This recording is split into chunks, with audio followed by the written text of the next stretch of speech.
네, 조직 검사 없는 암 진단에 관한 분쟁을 확인해 보겠습니다. 병원에서 암으로 진단되는 방식은 굉장히 다양한데 의사 선생님이 굉장히 많은 사례들을 접해서 영상이나 이런 것만 보고 바로 진단을 내리기도 하고 PET-CT나 MRI 이런 것들을 촬영을 해서 영상 검사 의학과 전문의가 암인 것 같다, 아니면은 이거는 암이다, 이런 식으로 진단이 내려지기도 하고, 수술을 받기 전에도 생검 같은 일부 조직을 떼서 이 조직 검사를 해보고 암세포가 나왔을 때 암으로 진단을 하기도 하는 등 암의 진단 방식은 병원에서 하는 거는 굉장히 다양하다, 이렇게 볼 수가 있습니다. 그런데 보험에서는 이 암의 진단 방식을 따로 정해놨기 때문에 이 약관 규정에 맞는 암 진단만 인정을 하게 됩니다. 약관 규정을 한번 보면은 암의 진단 확정은 병리, 그러니까 병리의사, 진단검사의학과 전문의에서 이 두 명의 의사만 인정을 하고 있고요. 그리고 검사 방법도 세 가지: 조직검사, 미세바늘 흡인검사, 혈액검사, 요거에 대한 현미경 소견을 기초로 해야 한다, 이런 식으로 정해져 있습니다. 이 진단이 이제 가능하지 않을 때는 암으로 진단되었거나 치료를 받고 있음을 증명할 만한 문서화된 기록이나 증거가 있어야 된다, 이렇게 되어 있는데, 요거에 관한 이제 입증 책임은 청구자 쪽에 있습니다. 그래서 약관 규정은 이렇고, 실제 이제 보상 청구를 했을 때 보험사마다 조금씩 다를 수는 있지만 대부분은 수술 이후에 청구를 다시 해라, 이런 식으로 안내를 해서 심사를 보류하거나, 아니면은 약관 규정에 맞지 않는 지금 진단 상태다 해가지고 이렇게 진단서가 암으로 이렇게 확실하게 나왔어도, 최종 진단으로 나왔죠, 이렇게 해도 지급 자체를 거부하거나 보류하거나 이런 식으로 이제 대응을 하고 있는데, 여기에는 이제 여러 이유가 있습니다. 사실 이제 의사가 암으로 생각해서 수술을 한다고 하더라도 무조건 100%다 암으로 진단되는 건 아니고, 상피내암이나 제자리암 이렇게까지 진단되는 것까지 포함해보면은 대략 한 8-90% 정도, 그 정도의 진단 일치율이 있다고 저도 이제 기사에서 봤는데, 무조건 이렇게 수술 전에 암으로 진단했다고 해서 반드시 이렇게 암으로 나오는 게 아니기 때문에, 보험사가, 또 보험은 약관 규정에 병리적으로 확실한 암 진단을 받아야 된다, 이런 식으로 규정이 되어 있기 때문에 이 보험사의 의견도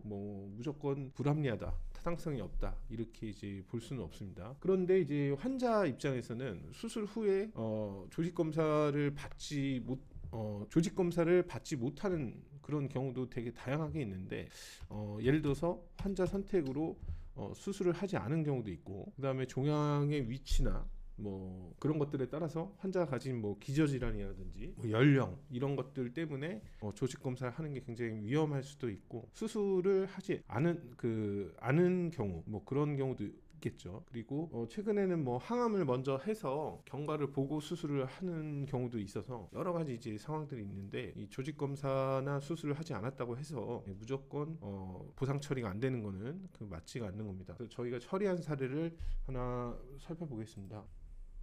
예, 큰 병원에서 이렇게 폐암으로 진단이 됐고요. 예, 주상병 코드 폐암에 해당하는 걸로 나왔습니다. 최종 진단 이렇게 나왔는데, 이분 같은 경우에는 입원도 7일간 이제 입원을 하신 겁니다.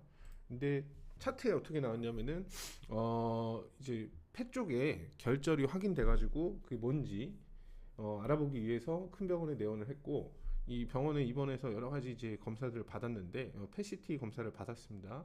그리고 뇌 쪽도 MRI를 했는데 이거는 이제 전이가 없다는 겁니다. 그리고 렁 캔서, 그러니까 폐암에 대해서 스테이지가 T1B, 그러니까 1기입니다. 이거는 1기 폐암인 것 같다, 이거죠. 왜냐면은 이 앞에 요 내용이 들어가 있기 때문이죠. 암에 확정적으로 이제 진단이 내려지는 거에서는 이런 추정적인 표현이 들어가지 않는데, 이런 추정적인 표현은 어쨌든 암 진단에서 이게 확정되지 않았다, 이런 식으로 또 쓸 수가 있는 거기 때문에, 그런 내용들은 청구자한테는 불리한 내용이 됩니다. 왜냐하면은 이런 확정적으로 이렇게 폐암 확정이 된 그런 서류들을 보면 굉장히 상세하게 검사 결과나 이런 것들이 나와 있는데, 그리고 그리고 이런 용어 자체를 쓰지를 않는다는 거죠. 그래서 이 사례는 어쨌든 간에 저희가 이제 위임을 받아서 진행을 했는데 환자 기록이나 이런 것들을 전체적으로 저희가 또 확인을 했고 이 케이스 같은 경우는 수술과 조직 검사가 시행되기 어렵다 해서 여러 사유들을 이제 암에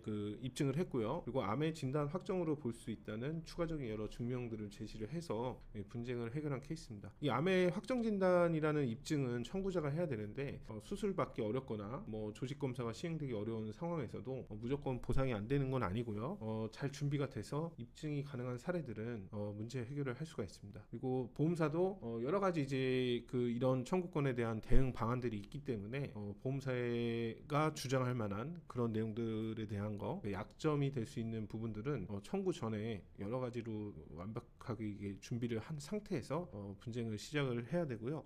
그래야 성공 확률도 높아지는 겁니다. 그래서 청구 전에 이런 것들은 문의를 하셔서 기록이나 이런 것들이 어떻게 되어 있는지 면밀하게 살펴봐야 되고, 이 환자분 같은 경우에도 기록을 거의 한 장 가까이 그렇게 확인을 해서 약점이 될 부분들은 보완을 하고, 그 다음에 강점이 될 부분들은 이제 입증 자료로 써서 그렇게 해서 진행을 해서 해결했던 사례입니다. 감사합니다.